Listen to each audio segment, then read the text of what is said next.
نبی علیه الصلاه والسلام عجیب الاشاره دی ابل ورځ مې کتي دا ځوانان تی په غاړو دا واوري نبی علیه الصلاه والسلام فرمایي وای کله چې یو بنده ګناه وکړي الله پاک جل جلاله یې پر هغه باندې پرده واچي وای بیا کله دا بنده را ولاړ شي سهار بیا په خپل لاس باندې خپل انډیوالان ته د خپل ځان رسوا کوي نبی علیه الصلاه والسلام فرمایي کل امتی معافا الا المجاهرون ما د امت ټول انسانان به الله معاف کړي لیکن مجاهرین به نه معاف کړي مجاهرین بالراء مجاهرین څوک دي الموان وان المجاهر ان يعمل رجل بالليل عملا ثم يصبح وقد ستره الله تعالى عليه فيقول يا فلان عملت كذا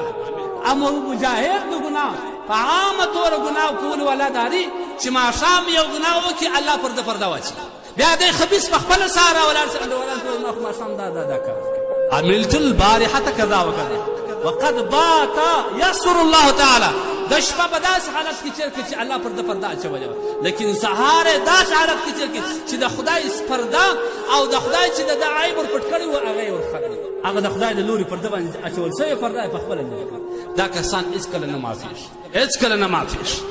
بیا کله یو مسلمان داسې یو شی تا د مخ ته رالی د خدای دپاره د ځان دپاره د الله څخه خاص وکړي چې خدای ومیساتي ابو هريره رضی الله عنه وایي یو وخت نبی علیه الصلاه والسلام په دور کې یو کس شراب څښي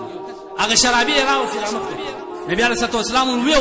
ولې یو چا موږ ته په چپله کې زموږ د طرف څخه ویشتي چا په ډبرو ویشتي اخر یو چا ورته ویل اخلاق الله دې تا رسوا او تباه او برباد کړي نبی علیه الصلاه والسلام دا څه وایي د ګناه سزا خو دې عده ورکړله په چپله کې دې وویشتي دا خبره هېڅ حق نه لري ځکه ته په دې خبره باندې د شیطان معاونت جوړېده د شیطان معاون جوړېده نن ما وتا که یو ګناه ووینو تاسو به دا کمنټو کې وګورئ لعنت دی ورباندې لعنت دی دغه لعنت وایي دا په اسلام کې نه ولې ورباندې وایي دا خو الله جل جلاله دی په یو ګناه باندې اخته کوي یا دی په خپله په ګناه باندې اخته سو الله جل جلاله د دې ګناه سزا ورکوي ته به صرف دا وایي چې خدای الحمدلله چې زما عزت را ساتلی دی الحمدلله خدای چې زه د دې ساتلی یم امام ترمذي رحمه یو روایت نقل کړی دی وایي که یو څوک په ګناه باندې مبتلا یو کس ویل دا روایت وایي الحمدلله الذي عافاني مما ابتلاك به وفضلني على كثير ممن خلق تفضيلا که دا سنت ژوندی کې دغه دعا یې ویل هغه ګناه او په هغه مصیبت بیا دی نه سخته کړی الله یې ځینې بچاوي شکر پر ځان وباسه دا ستا رقم انسان دی دا ستا رقم ته هم دې داسې یو ګناوې کړي دي چې کسان نه په خبرولی سي الله پر تا پرده اچولی نو لهذا نه دی پکار چې مسلمان د خپل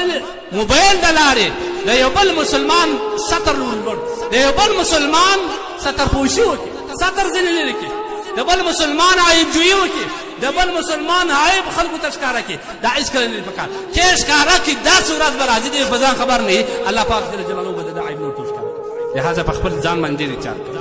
یو خو دغه ټلیفون چې استعمالوي د خپل په حد اندازه د استعمالوي د اسلام پر خلاف